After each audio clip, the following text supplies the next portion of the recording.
nasulat kanina habang nandun ako while nung sinabihan ako ng parang ng share regarding din sa mga challenges na na-encounter ko simula ng pagpasok ko sa DSWD hanggang naging sa aking video. Actually, ito lang yung pumasok sa isip ko. Bale, yung kanina, kung titignan nyo, nung nag-present si Mang Para, halos nandun na lahat yung nasabi ko. Yung mga challenges na nasabi kanina ng region, based dun sa assessment ng ADB dun sa mga CMAT na napili, bali andun na din lahat. Siguro unang challenges na kinaharap ko nung pagpasok ko dito, talagang nabigla ako kasi pagpasok ko pa lang, iba-iba yung mga kasama ko. Iba-iba yung mga disiplinang hinahawakan nila. Iba-iba yung mga kursong natapos nila.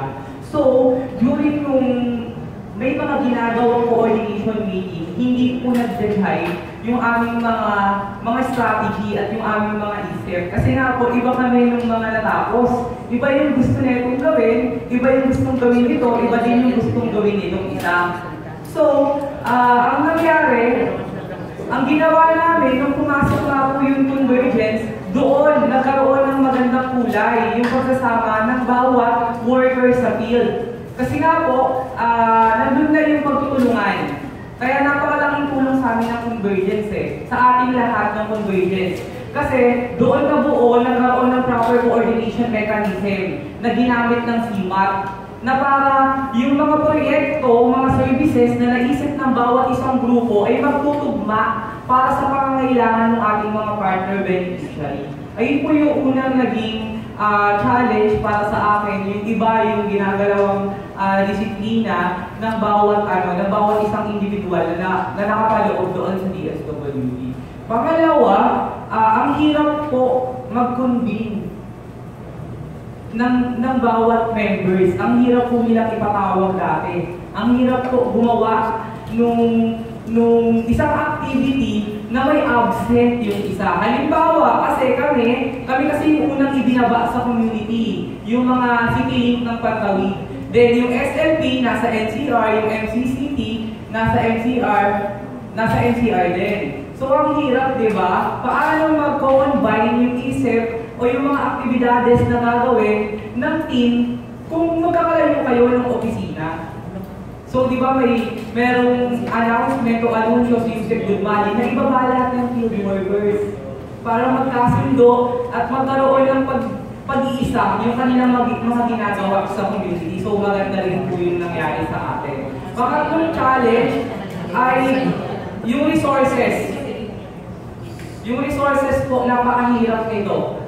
Na kung saan merong LGU na maganda yung sinasakupan niya Kasi very supportive yung mga LCE na nag-handle dun sa bawat city. Pero may mga LGU rin po na hindi sumusuporta sa kung ano yung gustong ibaba doon sa ating mga partner beneficiary. So, ang ginawa po ng team namin, kung hindi po supportive yung aming LGU, naghanap kami ng iba't ibang services na pwedeng mag-provide at sumagot doon sa mga gaps na to. Ay, doon po yung ang pinaka-ginawa namin pamamaraan, nag-directory of resources kami. Inalam namin doon sa aming city, nag-mapping kami dun sa aming city kung ano ba yung mga different NGO, NGA, CSO na pwedeng tumubol sa kung ano yung gaps based sa SWIGI. At ayun po yung ginawa namin. Kaya kapag ganito sa kakulangan sa kalusugan, meron palang NGO na pwedeng sumagot. Kakulangan sa education, meron palang eskwelahan na pwedeng mag-provide ng mga different tutorials dun sa ating mga partner beneficiary. Ayun po yung pangatlo. Bali yung pang-apat, yung conflict of schedule. Ayun yung nakita ko kasi ito talaga hanggang ngayon nangyayari pa rin po ito. Tama po ba? Tama po ba? Na may ginagawa kayong activity, yung isa yung kagrupo, wala. Kasi may activity ginagawa, nag-family development session, nag-BBMT training, at kung ano-ano pa. Tama po? Na kung saan na realidad hanggang ngayon nangyayari siya. Pero dahil nga, nung nabuo yung convergence, di ba? As a team, meron tayong ginagawang synchronization of calendars natin. Na dapat, bago pa lang tumungo dun sa susunod na buwan, yung mga activity ng bawat staff ay nakakalendar na. Para yung isa may tinitignan. Ito pala yung activity na dapat gawin ng team. So hindi ako pwedeng mag-schedule sa ganitong araw kasi kailangan ako para ma-accomplish ng team yung gagawin activity nito.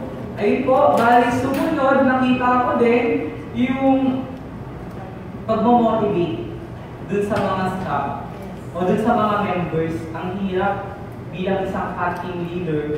Kasi unang-una, parehas kayo ng sweldong sweldong natatanggap. Minsan pa nga may member ka na makakarinig ka. Parehas lang tayo ng sinisweldo. Parehas lang tayo ng position. So, hindi mo pwedeng i-ano sa akin lahat ng mga bagay na yan. Pero hindi naman ganun eh. Diba? Inililiman mo lang sa kung ano yung target niya, ma-ensure na yung kanyang target ay magawa niya. Ayun kasi yung role natin, diba? Hindi naman lahat ng burden nasa atin dapat.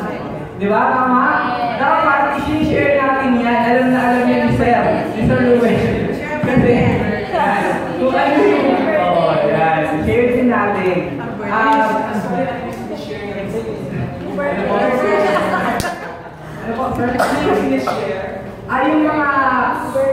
Yung mga burden, yung mga task na dapat gawin ko. Kung hindi dapat ikaw. Kasi hindi ikaw dapat lahat ang gumawa ng function na yun. Kasi ang bawat isa ay dapat gumawa at kumilos din po. Bali, isa pa na nakita ko ay yung